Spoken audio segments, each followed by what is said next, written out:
మోసం చేయకుండా మనం ఉండాలండి, కానీ మోసగింపబడకుండా కూడా జాగ్రత్త పడాలి. నేను ఎవరిని మోసం చేయలేదు, కానీ నన్నే అందరూ మోసం చేసి అది నీ దోషమే, సవరించుకోవాలి. దాని ద్వారా సానుభూతి సంపాదిద్దామని చూడద్దు. కలియుగంలో ఎప్పుడూ ధర్మం ఏమిటంటే మనం మోసానికి లోను కాకుండా ఉండాలి అంటే ఎదుటి వాళ్ళని మన పట్ల ఏం మాట్లాడుతున్నారో ఏం చేస్తున్నారో ఎప్పుడూ ఒక కన్నేసి ఉంచాలి. ఎవరిని పూర్తిగా నమ్మొద్దు. నమ్మాను అని చెప్పేవాడిని కూడా సగమే నమ్మద్దు. ఎవరి యందు ఎలా ఉండాలో అలా ఉండాలి తప్ప అందరికీ ఒకటే సూత్రం కలియుగంలో పనికిరాదు. ఎందుకంటే మానవులందరూ అలా ఉండరు, ఏ యుగంలోనూ ఉండరు, ఇందులో మరీ ఎక్కువ. పైగా ఈ యుగంలో పగలు ఎలా ఉంటారో రాత్రి ఎలా ఉంటారో తెలియదు. ఎవరిని మంచివాడు అనడానికి లేదు, అలాగని చెడ్డవాడు అనడానికి లేదు.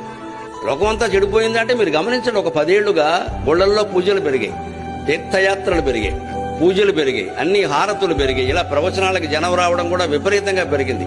కానీ ధర్మము నీతి పెరిగిందని చెప్పగలరా మీరు?